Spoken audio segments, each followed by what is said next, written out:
Firstly, I'd like to introduce you to Orlaith Blaney, Managing Director, McCann Erickson, Dublin. Just want to point out that in 2002, Orla was made Managing Director of McCann's, one of Ireland's... Pardon? Oh, I'm dreadfully sorry.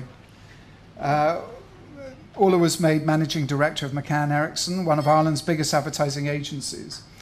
Her appointment was particularly notable considering her age at the time was 32. She was the first female and youngest ever MD of an international network in Ireland. With a turnover of 40 million euros last year, McCann Erickson lists among its clients Heineken Ireland, Unilever, Coca-Cola Ireland, L'Oreal and Nescafé. In 2009, in the middle of a recession, McCann Erickson recorded its best ever performance in new business, adding 3 mobile, Bordbea, Kerry Foods brands, Charleville, Lolo and Dairygold and the Irish Times to its client portfolio. Ladies and gentlemen, Orlaith Blaney.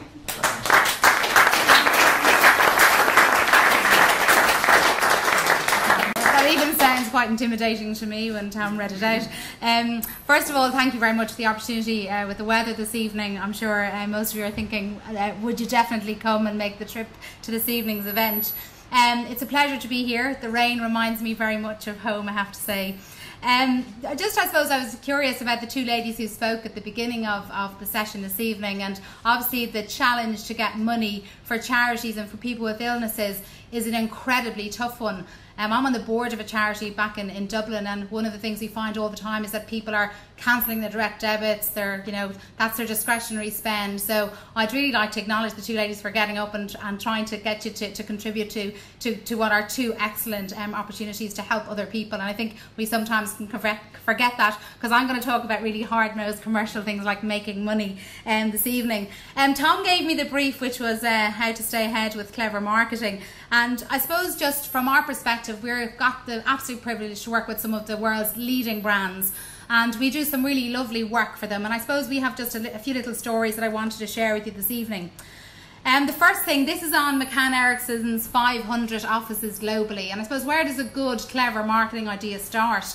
It starts with the truth about your brand or about your business. And I think sometimes in today's world, marketing should be, I suppose, very simple, but often the amount of segmentation and challenges in terms of discovering what the truth is about your brand, it can become overly complex. And when you see some of the best ads and the best communication, it is really simple stuff that compels people and engage them. And there is work that it takes to get there, but I think it really starts with, as I said, the truth about a brand or a product or a service, or if any of you are involved in marketing or briefing agencies, the brief is obviously the really important start point.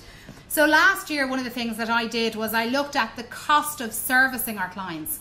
So all of our clients had the recession hat on, they were worried about their budgets being cut, being taken away, and they were looking for further value from agencies. And one of the things that we looked at was how much time it spends with an agency, particular clients, toing and froing. And we did an analysis where at particular clients, they did a press campaign. They had 3 simple press ads, and we looked at the time it took to do that project. And when we looked at it, we found that the amount of toing and froing from the briefing stage to actually making the ad was phenomenal, because they sent a brand manager to the meeting, she went back to her marketing manager, the marketing director, when he had time, looked at the work, and it went to the CEO, and in the end the CEO decided he didn't like any of the work, and it went back to the drawing board. So when we did the analysis about how do we save money, how do we get better marketing activity, huge amount of it was down to actually the amount of time that gets spent in that process.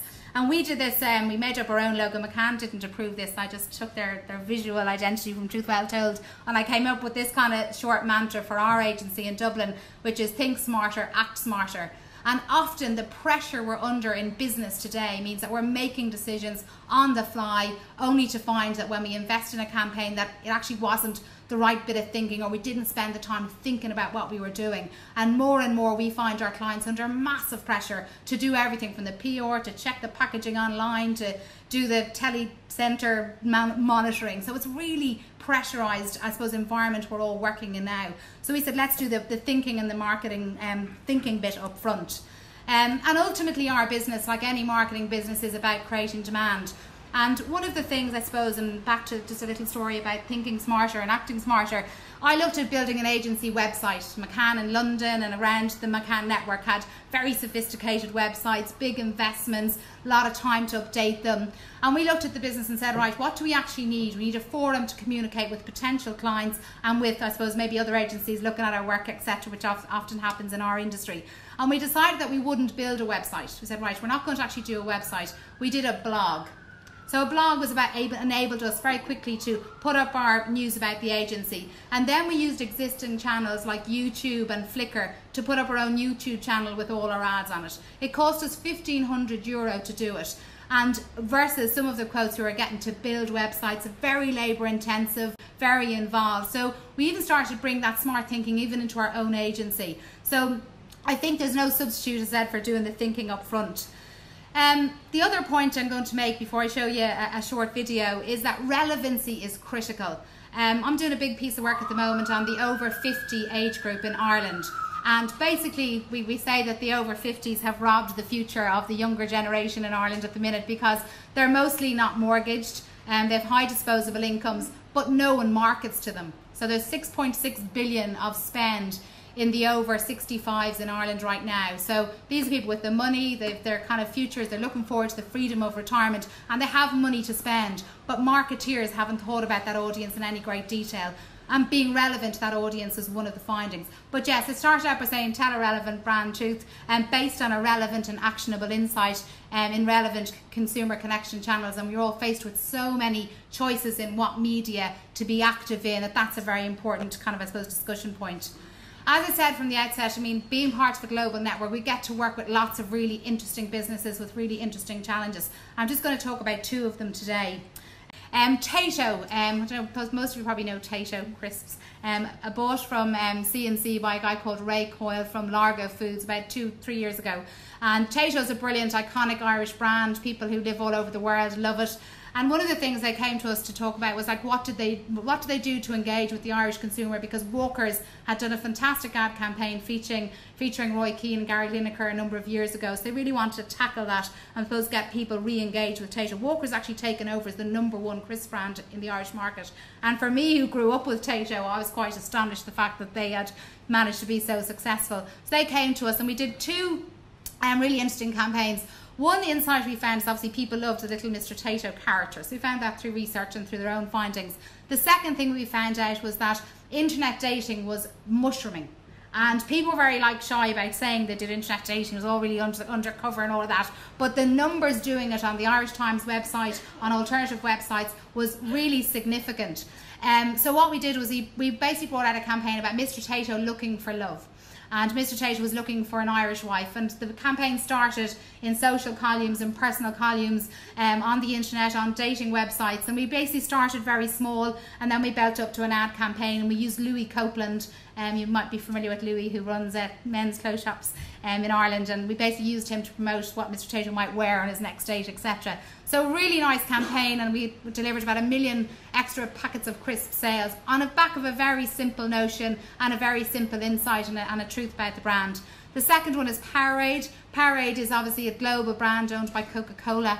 And Powerade was interesting. It's dominated in the Irish market by Lucozade. Very strong brand, huge marketing investment. And basically the two brands were getting caught in a big crossfire on who could afford the biggest sports personalities. So almost the people who were appearing in the ads were becoming the brand, as opposed to people remembering the difference between Lucozade and Powerade. So we did a very small, simple campaign, which is based on chatting to consumers. It's interesting about the triathlons and the runs and everything. When we did research with people about sport, they said to us, oh, I couldn't do a triathlon, or I could never take on a marathon or even a mini marathon.